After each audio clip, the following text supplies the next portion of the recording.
Hello, नमस्कार. कसे आहात सगळे? आशा करते तुम्ही सगळे मस्त असाल आणि स्वतःची काळजी घेत असाल. तर इथे आता माझी तयारी चालू आहे.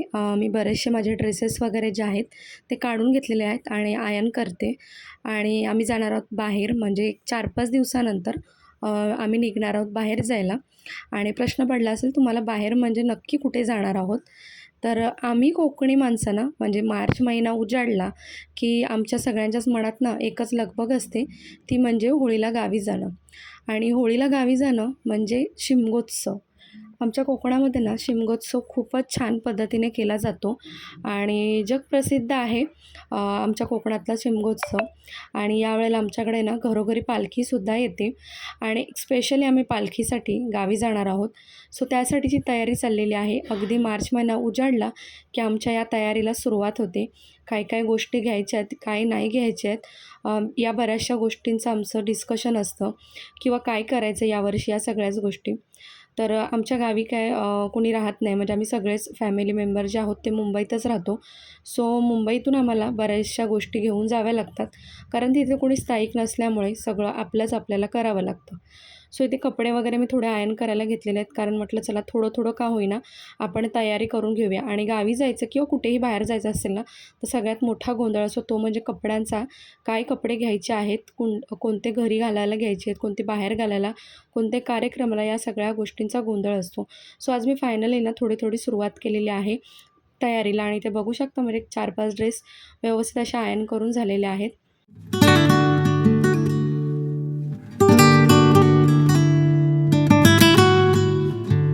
तर आता कपडे वगैरे व्यवस्थित ठेवून घेते आणि रोज थोडे थोडे करेन म्हणजे आज माझे केले तर उद्या लोलोचे प्रज्ञाचे करेन आणि मग मिस्टरांचे असे थोडे थोडे केले म्हणजे बर्डनही होत नाही तयारीचा. आणि मग मी आलेली आहे किचनमध्ये चहा ठेवण्यासाठी कारण मग संध्याकाळचा चहा ना कितीही प्रयत्न केला तरी काही स्किप होत नाही.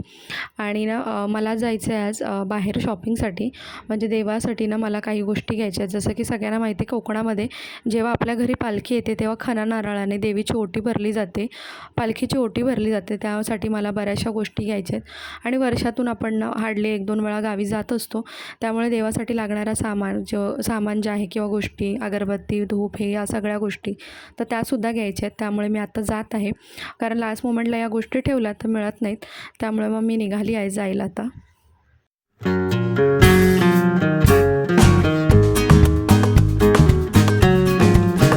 रात्री यायला थोडासा उशीर झाला त्यामुळे मग मी ब्लॉग पण पुढे कंटिन्यू केला नाही आणि हा नेक्स्ट डेचा ब्लॉग आहे. छान असा गाजर बीटचा ज्यूस घेतला आहे आणि तो एन्जॉय करत मस्त अशी ना विंडोमध्ये मी बसलेली आहे मोकळी हवा घेत. आणि आज आहे महिला दिन म्हणजे हा महिला दिनाच्या दिवशीचा ब्लॉग आहे आणि सगळ्यांना महिला दिनाच्या खूप साऱ्या शुभेच्छा. स्पेशली असं काही केलं नाही पण थोडंसं का असेल आम्ही एन्जॉय केलेलं आहे संध्याकाळी ते तुमच्यासोबत मी शेअर करेनच. तर इथे छान असा ज्यूस मी एन्जॉय केला त्यानंतर मी फ्रेश झाली आणि इथे आलेली आहे मी स्वयंपाक करायला. तर आज बनवायची आहे सुरणाची भाजी आणि खूप महिन्यानंतर सुरण आणलं होतं.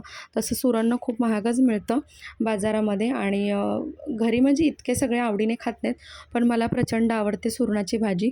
सो त्यामुळे मी आज आणलेलं आहे आणि काल थोडीशी त्याची रात्री भाजी बनवून झाली होती आणि आज उरलेली थोडीशी आहे तर ती मी आता सकाळी ह्या मिस्टरांना नाश्त्यासाठी बनवत आहे. अगदी सिंपल आम्ही बनवतो म्हणजे कांदा टोमॅटो नाही टाकत, कांदा मिरची त्यानंतर थोडीशी मोहरी टाकायची, कढीपत्ता, लसूण आणि छान अशी ना ड्राय भाजी जी आहे ती बनवून घ्यायची. अजिबात ढाकण वगैरे ठेवायचं नाही जास्त म्हणजे हलकंसं तुम्ही सुरुवातीला 1-2-4 मिनटं ठेवू शकता पण पूर्ण वेळ झाकण नाही ठेवायचं नाहीतर मग पाणी सुटतं आणि भाजी जी आहे ती थोडी चिकट होते मग ती खायला चांगली लागत नाही, गिळगिळीत होऊन जाते ती भाजी त्यामुळे तसं नाही करायचं. आणि शक्य असेल तर वरून खोबरं वगैरे सुद्धा टाकलं किंवा जे दाण्याचं कूट खात असेल ते दाण्याचं कूटही टाकू शकतात. खूप सुंदर भाजी लागते, टेस्टी आणि प्रवासाला सुद्धा अशी भाजी तुम्ही घेऊन जाऊ शकता नक्कीच, मस्तच अशी लागते.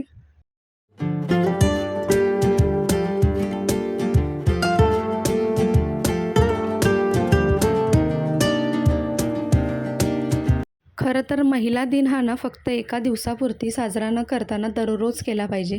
या मताशी किती जणी सहमत आहेत मला कॉमेंट सेक्शनमध्ये नक्की सांगा. म्हणजे बघा ना आपण एका दिवसासाठी सेलिब्रेशन करतो, सगळ्या गोष्टी करतो आणि मग दुसऱ्या दिवशी ना आपण आहोत तशाच राहतो.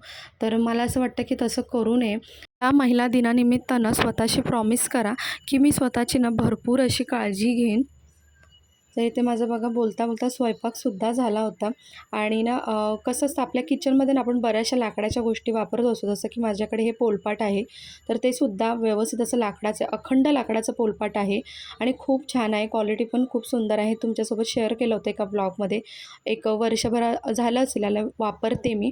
आणि हे मिशोवरनं जे मी व्हेजिटेबल कटरसुद्धा ऑर्डर केलं होतं, हे सुद्धा वूडचं आहे. तर जेव्हा आपण अशा किचनमध्ये गोष्टी वापरत असतो ना, तर त्याचा मेंटेनन्स देखील खूप महत्त्वाचा असतो. म्हणजे या गोष्टी रोजच्या रोज धुतो, क्लीन करतो आपण. पण तशाच न ठेवताना कधीतरी यालासुद्धा थोडंसं ना ऊन दाखवायचं, जेणेकरून ना त्याला फंगल्स वगैरे येत नाहीत आणि ह्या गोष्टी आहेत ना वर्षानुवर्ष टिकून राहतात. त्यानंतर इथे ना मी काल ऑर्डर म्हणजे ॲक्च्युली सकाळीच ऑर्डर केलं होतं आणि संध्याकाळी मला लगेच हे पार्सल रिसीव्ह झालं होतं. तर सनस्क्रीन ऑर्डर केलं होतं मी. आणि त्यासोबत ना डॉट अँड कीचं लिप बामसुद्धा ऑर्डर केलं होतं आणि ना खूप छान होतं. त्याची पॅकिंग इतकी सुंदर होती ना, तुम्ही बघितलं जसं की व्लॉगमध्ये पॅकिंग त्याची खूप सुंदर होती. आणि हे टिंटेड लिप बाम आहे. SPF 50सुद्धा आहे आणि बघितलं तुम्ही लिपस्टिक लावल्याचा लूक देतं आणि मला असंच लिप बाम हवं होतं. तर इथे प्रज्ञाचं ना किचनमध्ये चाललेलं काहीतरी स्पेशल बनवणं आणि त्याचं म्हणणं होतं, "मम्मी आज वुमन्स डे स्पेशल आहे, सो मी तुझ्यासाठी हे बनवत आहे." आणि त्याला फार काही असं किचनमध्ये बनवता येत नाही. तर त्याने ना स्वतःच कांदा कट करून वगैरे त्याच्यासाठी पण आणि माझ्यासाठी ऑमलेट बनवत होता.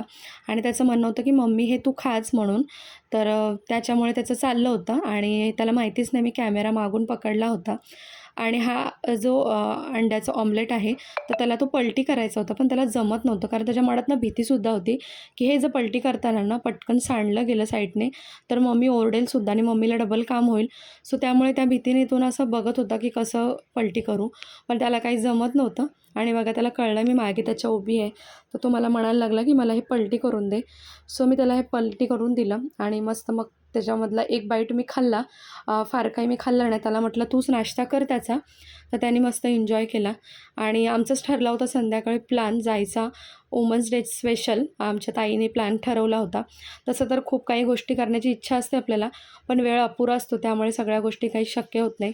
तरीसुद्धा मग छोटंसं का असेना आम्ही एक डिनर प्लॅन केला. तर ताईच्या मैत्रिणी, आमच्या फॅमिलीतल्या ज्या लेडीज होत्या त्या, आम्ही सगळ्याजणी मस्त असं बाहेर गेलो.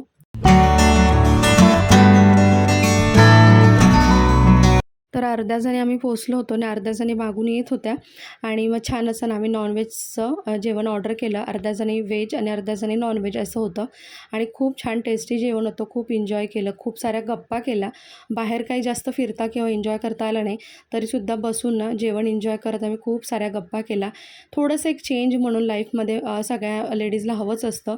त्यानिमित्ताने आणि आजकाल ना खूप छान वाटतं बघून, की प्रत्येक महिला आहे ना स्वतःसाठी ना धडपड करते काहीतरी चांगलं एन्जॉयमेंट करण्याचं किंवा त्यांना खुश कसं राहता येईल या गोष्टीची धडपड करत असते.